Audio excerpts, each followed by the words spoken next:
everybody. I'm not going to do the walkout thing. This is a lecture. Thank you all for being here so much. This is my lecture recital. My name's Sam. If somehow you come here without meeting me. I'm very excited to talk to you about my treatise here tonight. Let me start with some thank yous. Thank you to my esteemed committee, Thomas Burritt, Ivan Trevino, James Gabriel, Genuive Tejera, Chris White, and of course, Alison Maggart. Thank you all for your guidance and your patience with me as I do this. Thank you to the composers I worked with throughout this project, not necessarily for this project, but just whose music I basically got to write about. Sebastian Zhang, Sophie Mathieu, and Max Franco. Thank you to the professors that let me into their schools last summer to do kind of a proto version of this lecture before I got to start writing even. Joel Garza, Terry Longshore, and once again, Chris White. Thank you to my family for being supportive, and thank you to all my friends and colleagues who have listened to me talk about this stuff for the past year, just in the hallways, classrooms, in the car on the way to work. You've all helped me so much to get my thoughts out, and I couldn't have finished this project without you, so thank you all. Okay, so let's get started. Tonight, we'll be talking about electroacoustic percussion music. In my treatise, I talk about my experience working with certain solo pieces for percussion and electronics and use those experiences to discuss the issues I think many performers have when playing electroacoustic music and ways to get past those issues. Tonight, I'm really only going to be scratching the surface of this treatise. I'm going to be focusing on 3 of the works that I premiered last November on my DMA 2 by Sebastian Zhang, Sophie Mathieu, and myself. I chose to focus on this part of the treatise because A, I'm really excited about these pieces, and I want you all to know about them, and B, they are works designed with the performer in mind, and in my opinion, represent a push in the idea of electronic integration in percussion music.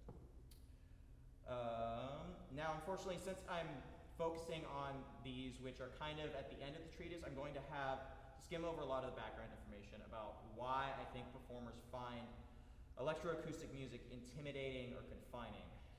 But my hope is that by looking at these pieces, we can glean some general principles of interacting with all electronic elements that I'll do my best to highlight as we go along. Essentially, what I'm trying to demonstrate with this project as a whole is that the most effective way to interact with any electronic element is through our understanding of music, rather than our understanding, or lack thereof, understanding of technology, which I think a lot of scholarship surrounding this stuff focuses on, and rightfully so.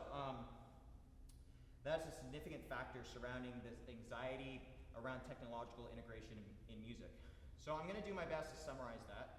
Before I do that, however, I just need to mention a major component which I had to leave out, and that's this idea that percussionists are particularly well suited to interact with electronics because the mediums of percussion art music, as we understand it in this kind of academic environment, and electronic music had many historical ties. They essentially came up at the same time throughout the 20th century. Composers wanted to expand the timbral capabilities of the music, and novel electronic and mechanical inventions helped them do this, alongside so-called noisy percussion instruments. Essentially, this boils down to the idea that percussionists have what I refer to as a more expansive awareness of musical sound. Things we do that might be considered noisy or unmusical help us connect with strange electronic sounds that are similarly considered noisy. That chapter would take more than an hour to effectively explain, so I've made the tough decision to leave it out tonight. But if that interests you, please read chapter 2 of my treatise. So let's dive into the lecture. First, a quick definition I'm going to be using a lot tonight: the performance system. This is a term I'm borrowing from a scholar named Brian Sears, who wrote a lovely treatise called The Point of Intersection, basically about very similar to mine, where the performer interacts and intersects with the electronics. And the performance system is the systems that the composer or the composer in conjunction with somebody else, like an audio engineer such as myself, creates for that specific work. So it's kind of built into the work. And that includes all the physical hardware, the speakers, the microphones, the MIDI controller, the playback device, the computer, phone, what have you, the audio interface, as well as the files themselves. So if it's a fixed media work, the files of the fixed media. Here's the most simple and probably familiar example we have is a fixed media, one fixed media track. This is a score excerpt from Andy Akiho's Umi. And as you can see here, he's given us a transcription of the fixed media. So we don't have to guess how we interact with it. We can see exactly how our part intersects with it, as Brian Sears put. So this is also an aspect of the performance system. Things notated in the score which show us how things are meant to line up. And I'm just going to show you a quick demo of this piece because I just can't resist.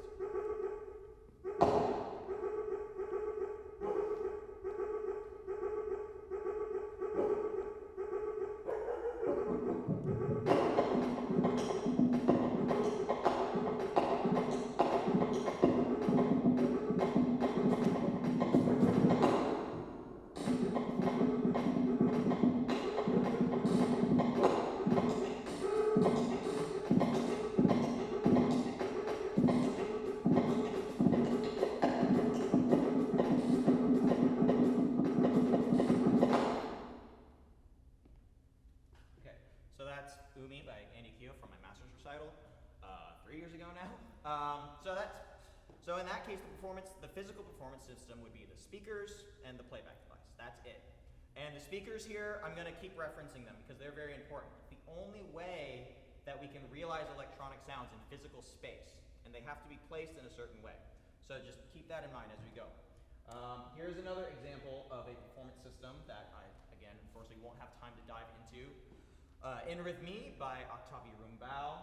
This is a patch he designed in a program called Max MSP, which is a programming environment that can do a lot of things that would take me too long to list.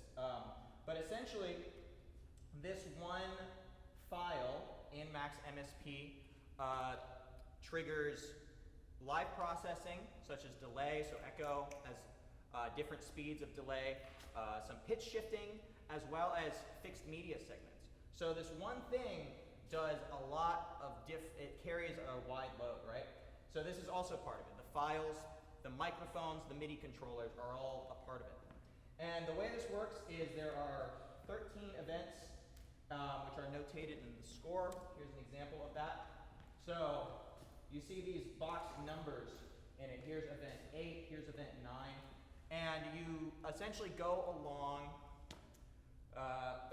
almost like a track.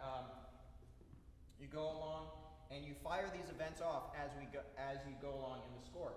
And at that given time, with that notated music, the processing or the fixed media that's meant to happen at that time happens.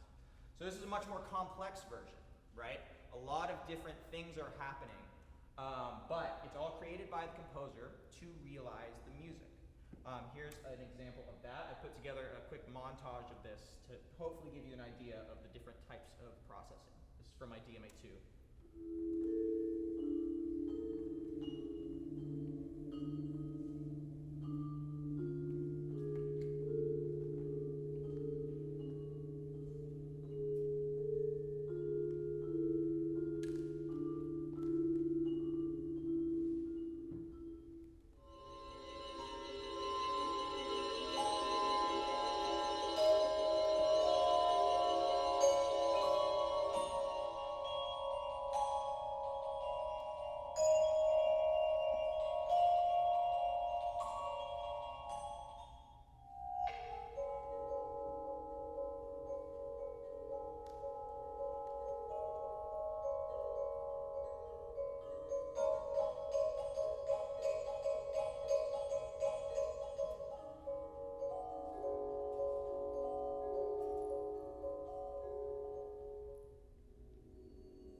So you just get an idea of the many different things that this really amazing performance system does. Then there are a million other examples I could give, but that is generally the idea of what I mean when I'm going to say performance system. I'm going to be using that term a lot. So now let's dig in to kind of the meat, what the problem I'm trying to solve with this treatise, and that is the issues people find intimidating or confining about this. I've already mentioned one of them, that's technological anxiety.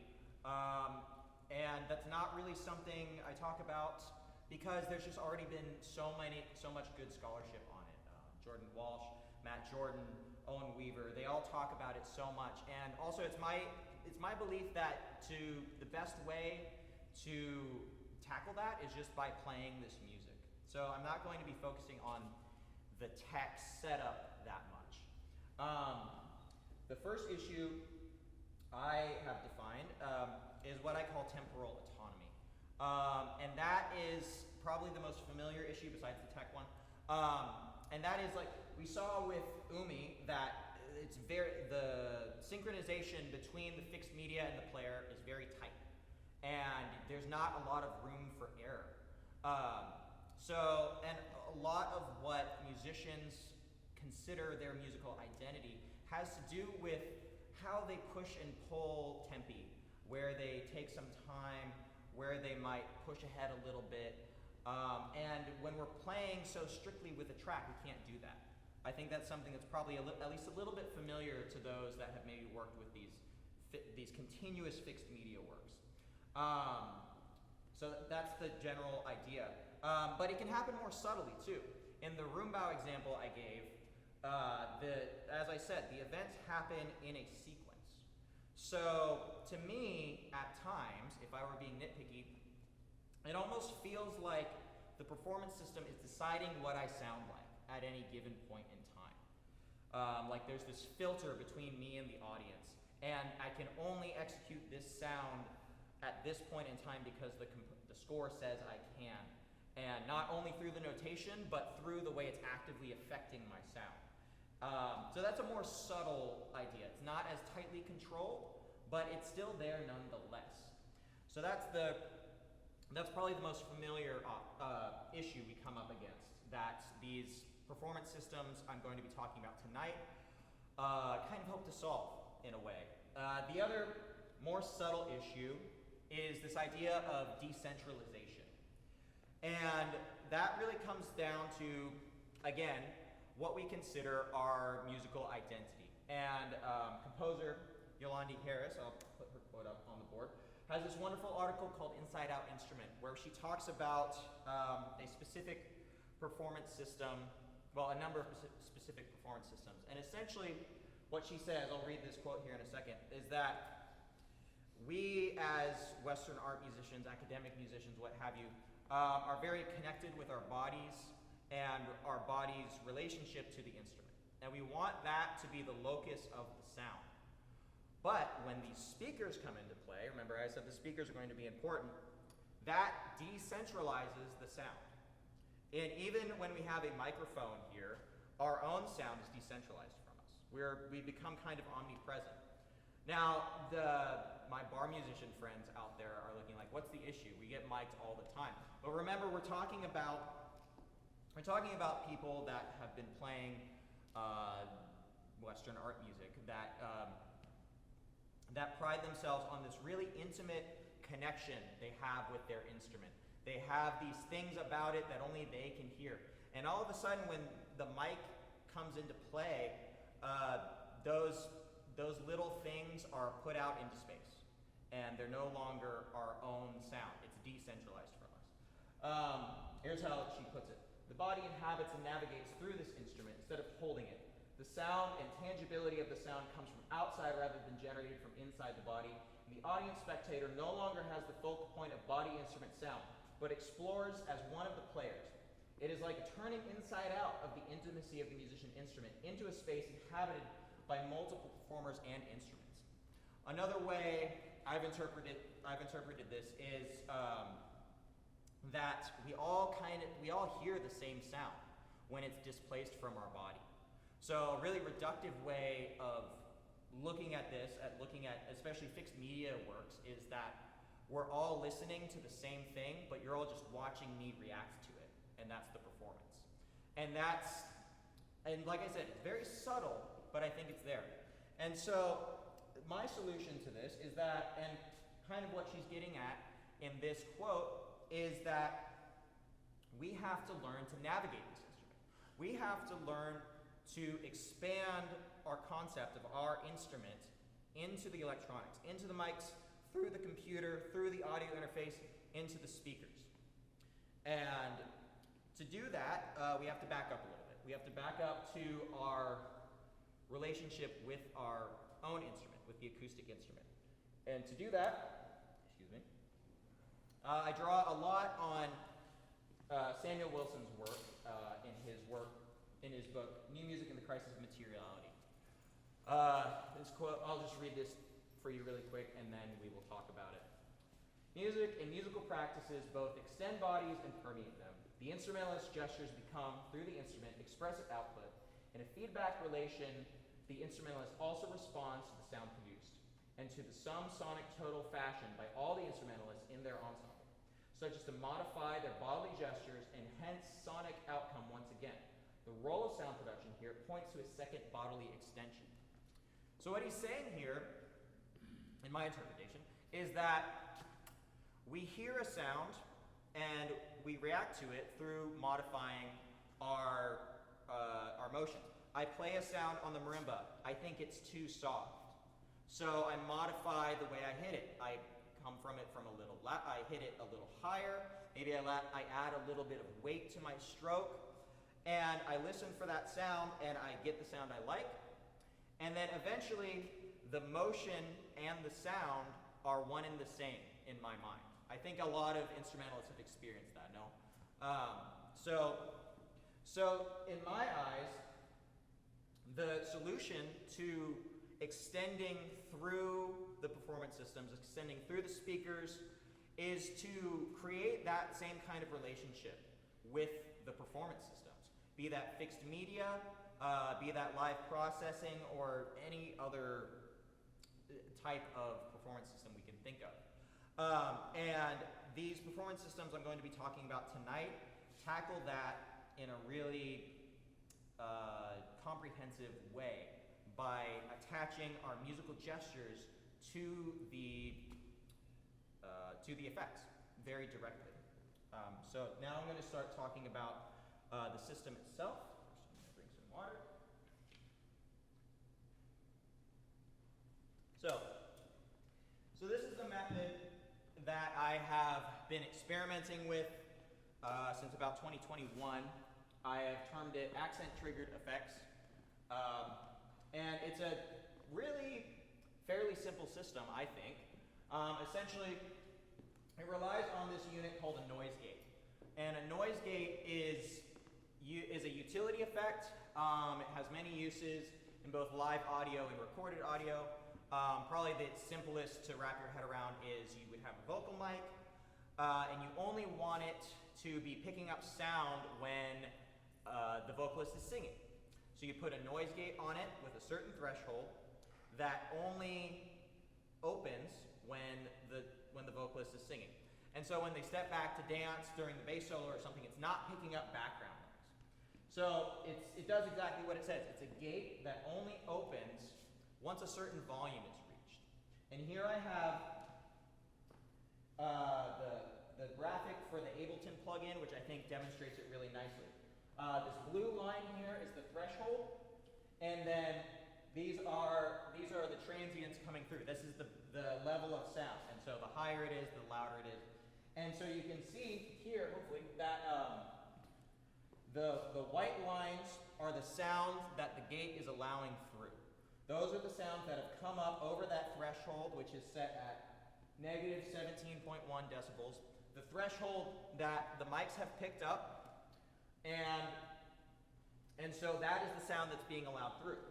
Everything else that's in darker gray, not highlighted in white, is not going to go through. Okay? So this is why I call it accent triggered, because accents are probably the easiest way to control it. Now I'm going to put a little asterisk next to accent triggered, a come back to that in a second, because really we're dealing with volume. But for percussionists especially, accents are just like the quickest change in volume that we can do. So we'll come back to that in a second. What happens then is that the noise gate opens and the sound is allowed into an effect. This can be any effect, distortion, chorus, a certain speed of delay, maybe a pitch shifter, and it is then sent to the main output. And one thing I forgot to mention here at the get-go is that this is normally placed on what is called an auxiliary channel and run in parallel with dry sound. And this is done so that all of the sound can be kept in the speakers. This is the case for all of the pieces we'll be discussing tonight. I suppose you could do it without that, where you create like a spatialization effect. You're playing here, you play an accent, all of a sudden the sound is somewhere else. But this is the simplest way to do it. And I think it's really versatile because you could do it in most DAWs, most digital audio workstations. They will have this type of noise gate unit. You could even do it with a pedal board, with a physical noise gate effect.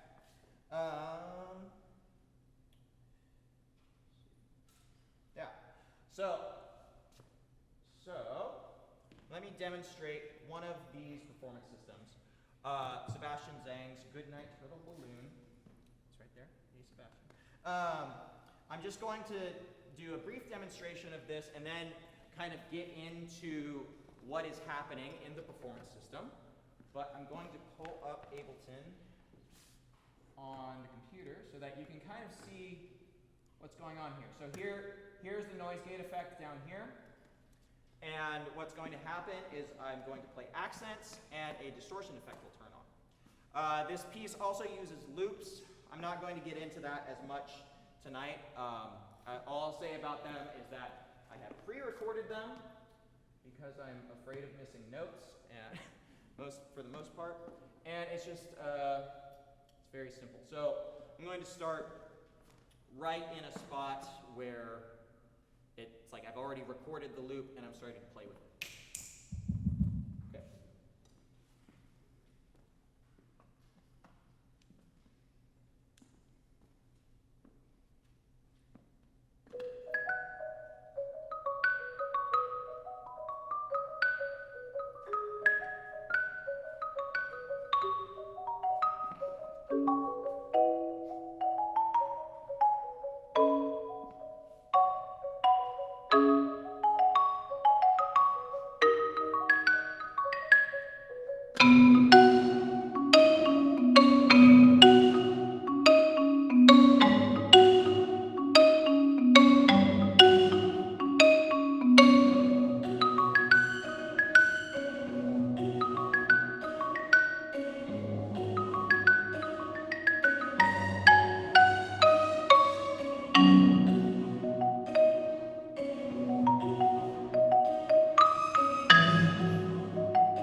So essentially with these commissions, I went to Sebastian and Sophie with this performance system with a very proto version of what I had and said, hey, and I kind of showed it to them and said, hey, what can you think to do with this? Because they are actual composers and I am not. And Sebastian wanted to do distorted marimba. And I said, okay, let's go. Okay, let's see. So, So, to do this, just like any other instrument, like what we wanted to do was create a true extension of the instrument. And like I said before, the accent, I think, is a really good way of activating these effects because we already kind of tie it to a natural change in timbre, right? Especially as percussionists, where it's not just a change in volume, It's also a little bit bitier, right? It's a little bit bitier, there's a little bit more change in timbre, and so this is just kind of a logical extension of that, right? But just like any other instrument, well, maybe not this one, but just like any other instrument, we have to tune it. So I'm just going to demonstrate that process very quickly for you. So here we have the noise gate. It's set at a pretty good setting, I would say. I think I missed a couple of the accents in that demonstration there.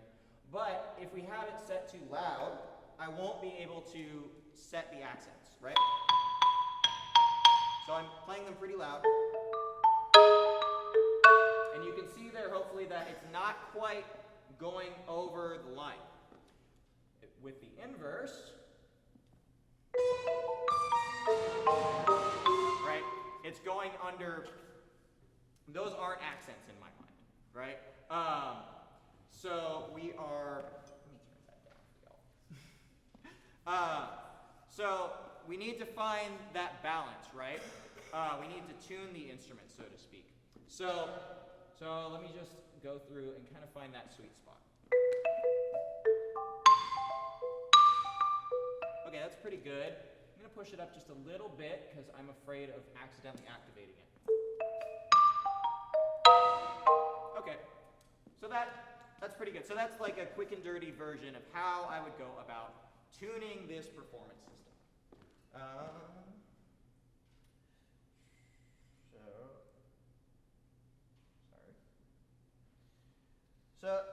So this is, in my mind, the really logical extension of the instrument. And we are granted quite a bit of temporal autonomy because we can access this accented sound at any time we need to during the performance. The looping does throw a wrench in that, but that was Sebastian's choice to include that in there. But in the end, it's our own sound that we're playing with, right? So it's not as if it's this pre-recorded sound someone else did. So I'll come back to that point here in a minute. But, so that is Sebastian Zhang's Goodnight Turtle Balloon. And now on to our next example. My mouse is appearing, there we go. Yes, and here is how he notates them. So he gives little X note heads for the accents that are meant to be distorted. Here's his program notes. I don't have time for those, unfortunately, but they're wonderful. Go read them, please. The next piece that I will be demonstrating is Sophie Mathieu's Daylight Moon. She went about this in her own way, which I love. I love that both the composers use this system in a way that so encompasses their own unique styles. Sophie really likes to write about natural spaces that are just immense and empty. And so naturally her music also has these slow moving textures that just evoke this sense of space. And here she wanted to evoke the space that we see when we look at the moon in daylight. And to me, my personal interpretation of that is that we see it in daylight and you can kind of see how it has dimensions. And whereas like in the night sky, it's just bright, so it looks more like a disc. But when you look at it in daylight, you can see that it's three-dimensional and you're reminded that there's still this blackness behind it that's just masked by this atmospheric phenomenon that makes the sky look blue during the day. That's my own interpretation of it. I'm going to demonstrate this piece. First I have to open up a new Ableton file. Her choice of using the accent effect was she chose to use chorus. And we did that, we came to that decision through workshopping over email. We set things back and forth, and she really liked using the chorus, and so I would send her recordings. She would dial in the effect, I would give suggestions, and we did this. It was a very natural extension of the instrument. It's much more subtle than the distortion. I'm just going to play a quick example of it. so that we can just get an idea of this space, this wonderful space that she's created with this effect. Good. This is just the first couple bars of Daylight Moon.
Very spacious music, right?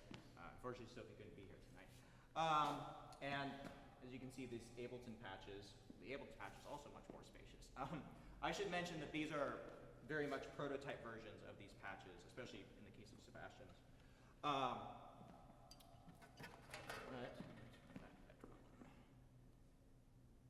So, the Sophie's piece, with her approach, we have this omnipresent reverb that's going on. And in the diagram that I showed you in the beginning, I showed the auxiliary channel with the noise gate and the effect on it, and then we had the dry signal, so to speak. But in this case, it's not dry. The reverb is always present, creating this sense of space. And so now I want you to remember the conversation we had at the beginning about this idea of decentralization, the inside-out instrument, taking our awareness out into space. And this particular effect has this really interesting ramification to it, in that when we have reverb, let's see where it come on. There we go. When we have reverb on, it doesn't simply sustain the note like you would with a piano or a vibraphone. When you sustain a note, you still have the attack, and then you have everything else that comes after it. When we use reverb in this way, we still get the attack, and this is what this sonogram is demonstrating. You can see on the left, that's with reverb, and this is what without. And hopefully you can see it from up there, but with reverb, the highs are still there, and that's the sound of the attack. I should have included just a straight up sustained vibraphone note, but we still have this attack there. And so what that means is that every note we play has a consequence, even more of a consequence, because it's not simply sustaining the tone, it's also sustaining the attack. And so all of these really delicate things that she has in here are all these really delicate notes she has in here are really just more of a framework for the space that we're building, right? Because every time we play a note, it just continues on into this amazing reverb space. And it can be hard to connect to it. But by remembering that it's not just the tone that's continuing on, it's also the fluffiness of the mallet, right? It's how much of this we have. We can think of it as just creating this really luscious space that we have. And again, we inhabit that space by internalizing that sound and internalizing the motions that we use. So that's this really incredible thing that I found about working in a work like this. And in a similar way, like with Sebastian's piece with looping, we are interacting with our own sound. In a certain way, it's fixed when it goes in. If we hit a wrong note or it doesn't come out the way we want it to, it's still part of this structure that we're building. But we still have to interact with it. So we're kind of being temporally displaced in that way. Here is why I put an asterisk next to the accent triggered effect. Because one thing that I think demonstrates this system's versatility is that you can use it many ways, and it feels like a true extension of the instrument. As we were workshopping this, we got to, I think, the third version or so, and I said, this is great.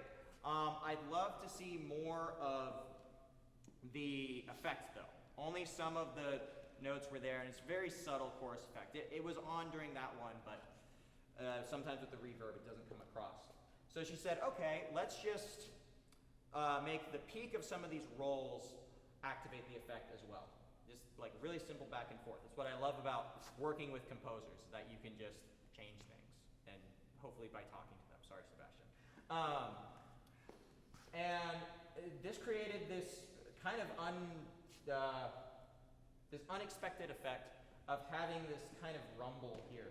Here's another spectrogram of this, and I've circled them, hopefully you can see it up there, down below. So this is a roll, and at its peak, the chorus effect turns on, so you can see it kind of explodes into space. And there's not only things above it that happen, but also below. And I'm gonna demonstrate that very quickly.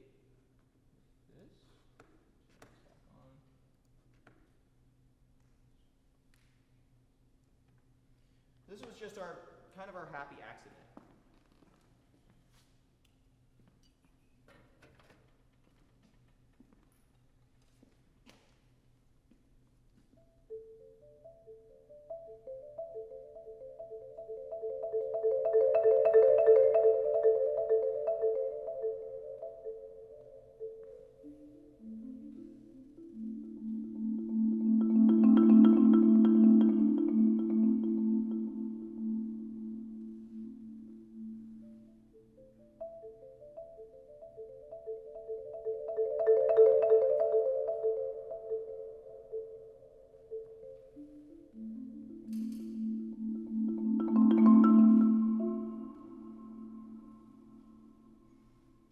So we have just that extra little bit of shimmer that happens at the peak of those rolls, right?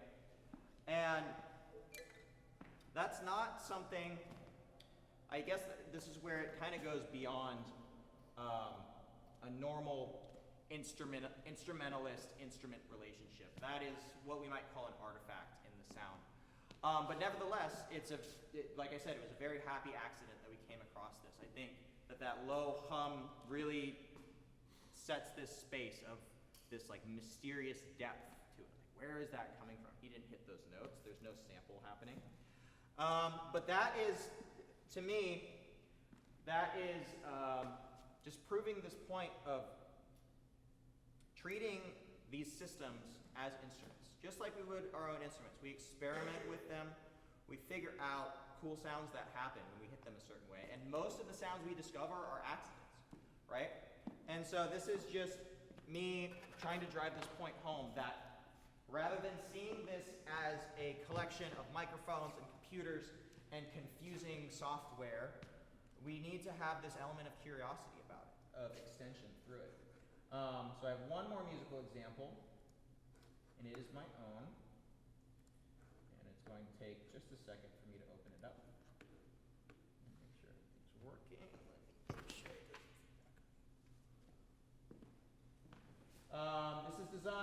This is my piece, Study for One Drumstick and Electronics. I wrote this piece, I'm just gonna keep that down. I wrote this piece to challenge myself because I had never written anything before. And I had this system and I thought, I really want to kind of put my mark on it as well. We'll get to that in a second.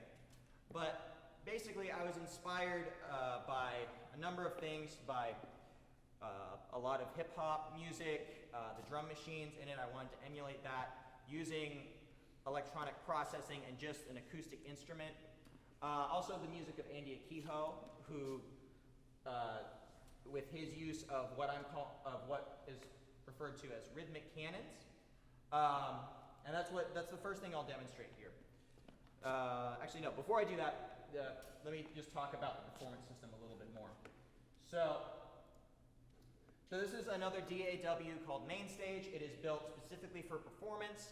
You'll see it in a lot of Texas high school marching bands, in musical pits, like for Wicked, and a lot of church places. It's just a good synthesizer bank. That's how a lot of people use it. But it's also very powerful. It's also a very powerful tool for live processing if you know how to use it. So what I've done here is I've created a Mainstage program with 11 unique effects on it. So you can see over here, there's 11 effects. They sit on 11 different auxiliary channels. And they are all delays. And they're delays that are programmed to play with different rhythmic content. One of the reasons I picked Mainstage is because it has this specific delay plugin called Delay Designer, in which I can control the rhythm that it has. I'm not just stuck having a consistent rhythm. I can program like this is 1, 2E, 1, 2E. Or I can have this one, which is 1, E, 1, E, 1, E. I'll demonstrate that here in just a second. And a lot of other things too. Some of them have noise gates on them, some of them do not. And the way the system works is, so this is the software, and there are a number of different patches that I cycle through.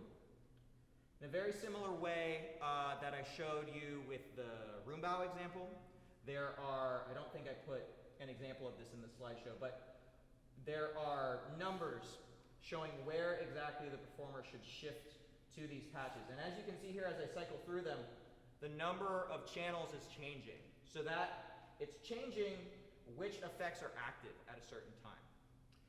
And I did this, one of the other inspirations for this was works that use delay that are very popular in the percussion canon, such as Hinchinbrook riffs, what's the other? Fabian Theory, both by Nigel Westlake, which use a delay pedal with one echoed note, so that the performer plays in canon with themselves constantly, both for marimba, and also for marimba, Mirrors of Emptiness by Grigory Smirnov, which has multiple echoes, but again, still fixed. So those pieces are all for marimba, tonal instruments. So they create contrast through tonality, different riffs, different things like that. And I wanted to flip that. I wondered what would happen if I had the most simple instrument, which is a single drumstick on a surface. This. Okay, good. Not on. And we shifted the delays instead. We changed what was happening, and then we changed the musical content to reflect that. So one of the things I did to do that was, yes, that's right. One of the things I did to do that is,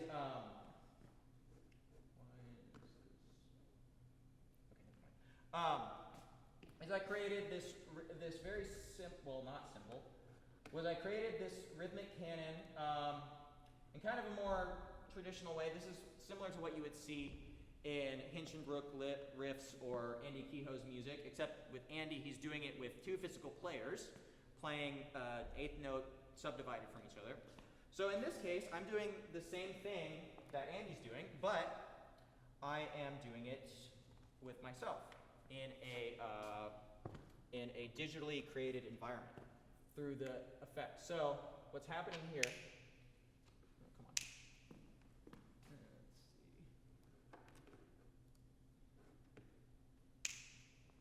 Sorry, we were bound to have some kind of technical issue, right?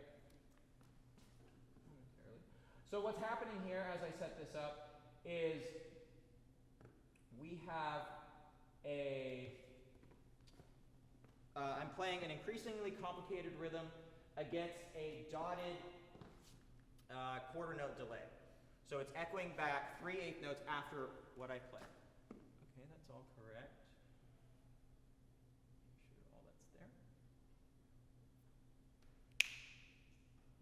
Oh, it's very quiet.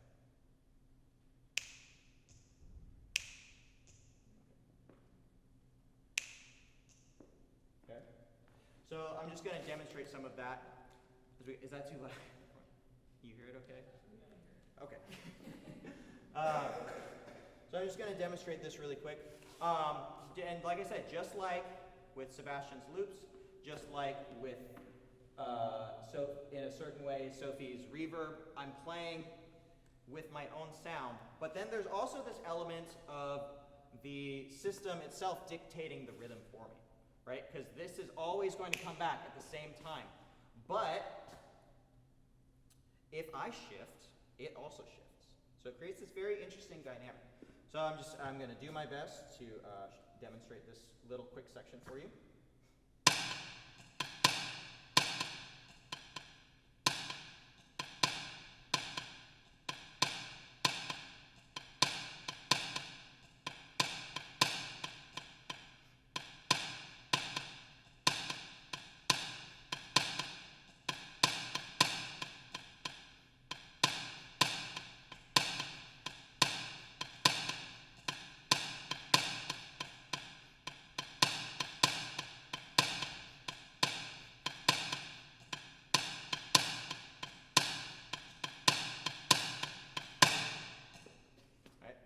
So very, very tricky little canon there, and since I am overly independent, I kind of like it, because if something goes wrong, the only person's rhythm I have to blame is myself.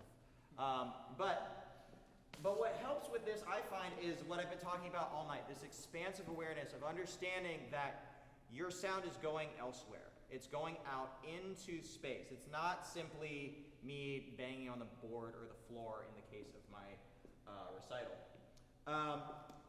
But it also brings up this issue of what is, in a lot of scholarship, this would be considered live processing. And that has the implication, this is still echoing, isn't it? That has the implication that something is instantaneous, that we have complete control over it. It's just altering our sound. And yet this isn't really altering the sound, right? It's playing it back at a fixed rhythmic time. And yet we would still call this live processing. And so I just mentioned that to kind of highlight not an issue of language that we have that kind of paints all electroacoustic music as monolithic, as something where we're just playing with a system, and that's it. They're all like, this is a live processing piece, this is a fixed media piece, so you approach it this way, et cetera, et cetera. It wasn't my goal to really push the boundaries that much with this, but here we are, I guess. I want to mention one more thing about this, because this issue of fixity is conflated further with my version of the accent-triggered effects. So when I play an accent in certain sections of this, it fires off what I call a composite delay event. This is an example of one of the most severe ones. So every time I play an accent at a certain point in the piece, it plays back my own sound distorted and altered in this rhythm. And I'll demonstrate this really shortly. But basically, I'm playing it in a very similar rhythmic canon type thing that I just demonstrated. But only some of the notes are firing this off. And as you can see, it takes up an entire measure of music, right? And so I have to interlock things. And this is where we start to question, is like, okay, we took away the controller to fire off fixed media, but at what cost now? Things are getting very complicated. There's still aspects of my sound to it, but as we'll hear in just a second, it's very it's very distorted. It sounds more like a drum machine at this point. And we have to interlock these effects. And since it's so long and the music is so dense, if something were to happen, it would cause a lot of what we colloquially refer to as dirt, as drummers, that we really have no control over. So let me just demonstrate this effect for you. Let me ruin the trick before I even start. So here's what's happening. Is that coming through?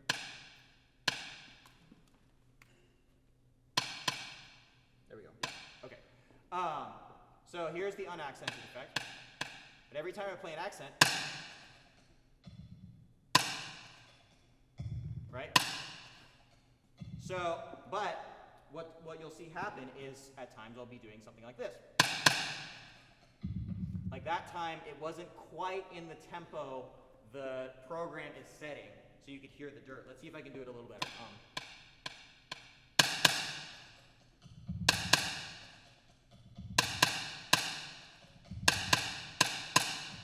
Right? And as I said, it's still my sound. You can almost kind of see it here in the auxiliary channel strips.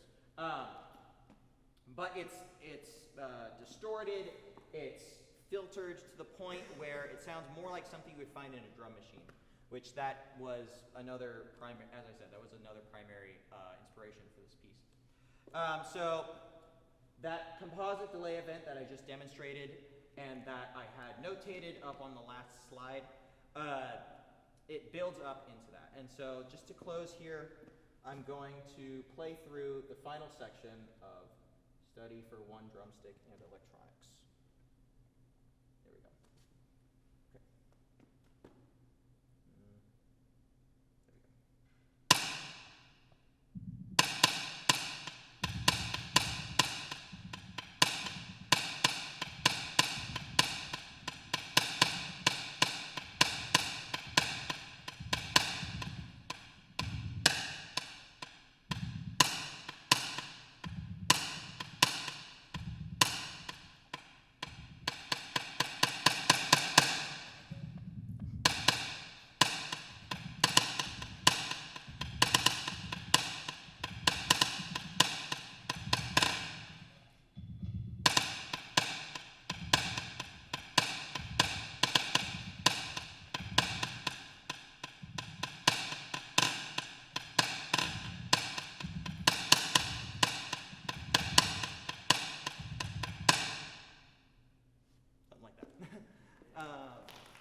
Thank you.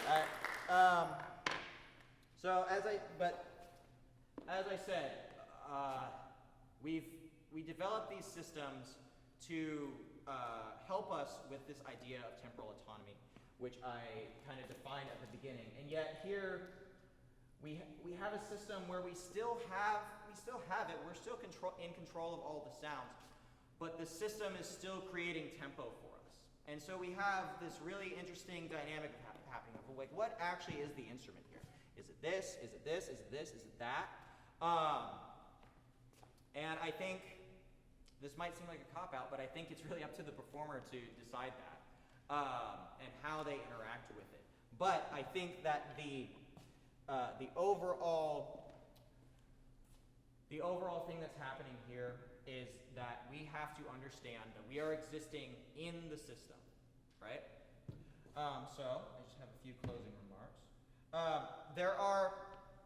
I'm not the only one to have this idea of integrating things, integrating musical gestures as a kind of other controller of these things. Austin Franklin, who I had the pleasure of just happening to meet last summer, created a similar system, which he calls reflexive automation. It is a Max library where he's basically programmed objects in Max, which are parts of the code in it, which control effects based on aspects of one sound, volume, pitch, timbre, all of these things. And he uses that to build these amazing Max patches. And anyone can do it. It's a free program. Another system someone else has used is used in Ian Dickey's 808. Uses a very similar system to my accent trigger system. He calls it an accent threshold, volume threshold, where it's very similar. There's something in a max patch tracking one's volume, and there are certain aspects that move the max patch on to another event. Some of those are recordings, some of those are firing fixed media files. So I am not the only one to be thinking in this way. I'm not the only one that thinks I want more control over these instruments. And I love this way that Austin Franklin puts it, that audio processing becomes a gestural analog to the gestures of performers, as extensions of the sounds of their acoustic instruments.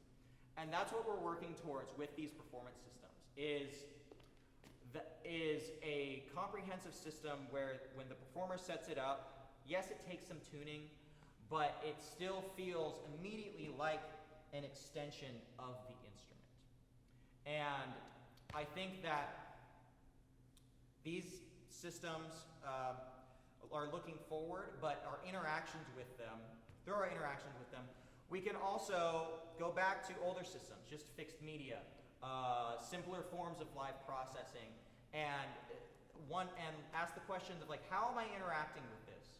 How does my sound blend with it? What does it feel like to keep up with the fixed media, to play within it rather than with it, or have it control me? So these are what I hope that anyone that performs this music gets out of this, and that they can go back to any electroacoustic piece with new perspective. So, thank you all for listening so much.